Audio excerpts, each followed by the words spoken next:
Assalamualaikum warahmatullahi wabarakatuh. Apa kabar anak-anak? Semoga kalian dalam sehat walafiat. Amin ya robbal alamin. Hari ini, kita akan mempelajari mengenai pembuatan alat peraga papan teorema Pitagoras. Silahkan persiapkan diri kalian, dan mari simak bersama-sama. Deskripsi alat peraga. Alat peraga ini dapat digunakan untuk membuktikan teorema Pitagoras. Manfaat alat peraga papan pembuktian teorema Pitagoras antara lain yaitu sebagai berikut. 1. Pola keping-keping puzzle Pitagoras berbentuk persegi pada puzzle Pitagoras yang telah dibuat, dapat memudahkan siswa dalam membuktikan teorema Pitagoras, hanya dengan memindahkan tiap-tiap keping Pitagoras. 2. Keping-keping puzzle Pitagoras pada persegi berukuran kecil, sedang, dan besar. Warnanya bervariasi, sehingga terlihat lebih menarik dan mempermudah untuk membedakan asal dari keping-keping puzzle tersebut.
Bagaimana anak-anak, setelah kalian memperhatikan tayangan video tadi, kira-kira kalian bisa tidak membuat sendiri? Semoga kalian nanti bisa mencobanya sendiri ya. Nah, sekarang Ibu akan menjelaskan bagaimana cara menggunakan papan teorema Pitagoras tersebut. Let's check it out. Pertama, berikan satu pasang papan puzzle Pitagoras lengkap dengan keping-keping Pitagoras kepada siswa dan biarkan mereka memasang keping hingga terbukti bahwa dua buah persegi yang kecil dan persegi yang sedang dapat menutupi dua buah persegi yang kecil dan persegi yang sedang. Kedua, translasikan potongan-potongan pada persegi kecil dan sedang ke persegi besar atau sisi miring segitiga. Secara tepat dan sebaliknya, translasikan potongan-potongan pada persegi besar atau sisi miring segitiga ke persegi kecil dan sedang secara tepat pula. Bagaimana? Sudah paham belum anak-anak? Sudah, alhamdulillah. Untuk lebih jelasnya, teman Ibu akan menjelaskan secara lebih jelas dengan gambar. Jadi disimak baik-baik ya. Assalamualaikum warahmatullahi wabarakatuh. Pada video kali ini, kita akan membahas pembuktian teorema Pitagoras. Nah, rumus teorema Pitagoras yaitu A kuadrat ditambah B kuadrat sama dengan C kuadrat. Dan teorema Pitagoras hanya berlaku pada segitiga siku-siku. Nah, ini adalah segitiga siku-siku, sudutnya 90 derajat.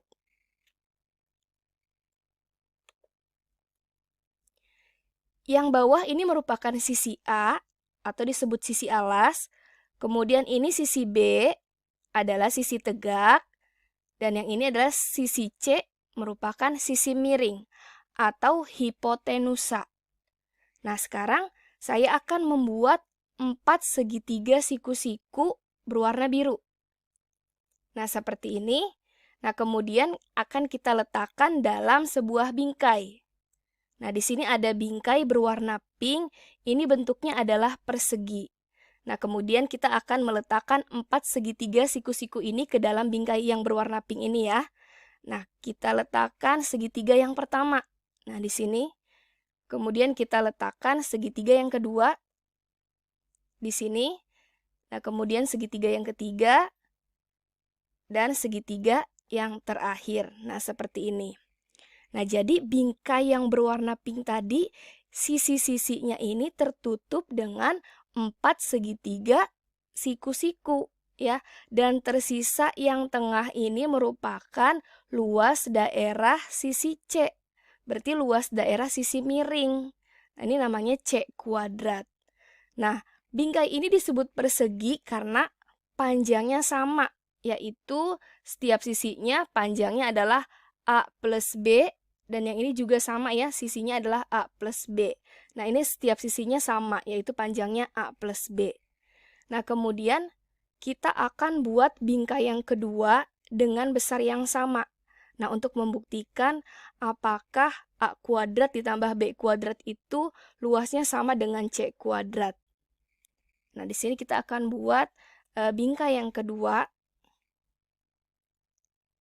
Nah, sekarang kita pindahkan segitiga siku-siku ini ke bingkai yang kedua. Kita susun. Nah, ini kita pindahkan segitiga yang pertama. Kemudian segitiga yang kedua kita pindahkan. Seperti ini. Kemudian segitiga yang ketiga ini kita pindahkan ke sini. Kemudian segitiga yang terakhir kita pindahkan juga. Nah, kalau tadi di bingkai yang pertama itu, sisi yang tidak tertutup, daerah yang tidak tertutup merupakan C kuadrat, dan di bingkai yang kedua, daerah yang tidak tertutup dengan segitiga siku-siku, yaitu adalah daerah A kuadrat dan daerah B kuadrat seperti ini. Jadi sama ya, berarti luas daerah C kuadrat yang pertama tadi sama dengan jumlah dari luas daerah A kuadrat ditambah dengan B kuadrat. Nah, jika digambarkan seperti ini, nah ini tadi gambar yang pertama ya, ini luas daerah C kuadrat, daerah yang tidak tertutup dengan segitiga siku-siku. Nah, pasti luasnya akan sama dengan jumlah dari A kuadrat ditambah B kuadrat, yaitu sama-sama daerah yang tidak tertutup dengan segitiga siku-siku.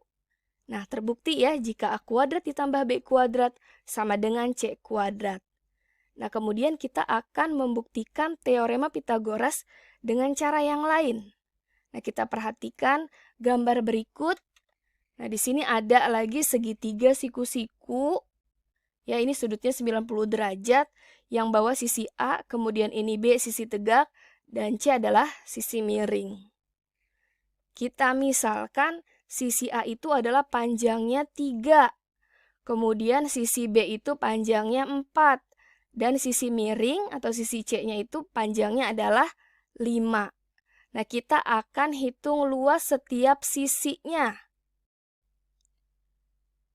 Nah, berikut luas sisi-sisinya. Nah, ini sisi alasnya, tadi kan 3 panjangnya. Berarti luas sisi alasnya adalah 9 satuan luas, karena 3 kali 3. Ini bentuknya persegi. Nah, kemudian luas daerah sisi tegaknya, tadi kan panjangnya 4. Berarti luas daerah sisi tegaknya adalah 4 dikali 4, sama dengan 16. Kemudian sisi miringnya tadi panjangnya adalah 5. Nah, berarti luas daerah sisi miringnya adalah 5 dikali 5, yaitu 25 satuan luas. Nah, sekarang kita akan beri warna. Luas daerah yang alas ini kita beri warna merah, kemudian luas daerah yang sisi tegak ini kita beri warna hijau. Nah, seperti ini. Nah, kemudian kita akan pindahkan luas daerah sisi tegak yang warna hijau ini ke daerah sisi miring. Nah, kemudian nanti yang merah juga kita akan pindahkan. Kita pindahkan terlebih dahulu yang warna hijau. Nah, seperti ini. Ini 16 satuan luas. Nah, kemudian sisanya yang 9 satuan luas yang warna merah ini kita pindahkan di bawahnya dan di sisinya. Nah, seperti ini. Dan ternyata luas daerah sisi tegak yang warna hijau dan luas daerah sisi alas yang warna merah itu memenuhi luas daerah sisi miring. Sehingga terbukti A kuadrat ditambah B kuadrat sama dengan C kuadrat, dan 3 kuadrat ditambah 4 kuadrat sama dengan 5 kuadrat, 9 ditambah 16 sama dengan 25. Sehingga bisa kita tarik kesimpulan, kuadrat dari panjang sisi miring sama dengan jumlah kuadrat dari panjang kedua sisi lainnya. Nah, itu yang bisa saya sampaikan kali ini. Semoga bermanfaat. Wassalamualaikum warahmatullahi wabarakatuh. Waalaikumsalam warahmatullahi wabarakatuh. Bagaimana anak-anak, semakin jelas ya? Nah, satu lagi ini akan Ibu tayangkan tentang pembuktian teorema Pitagoras dalam bentuk 3D, bukan 2D seperti yang sering kalian tonton. Oke, mari kita simak bersama-sama.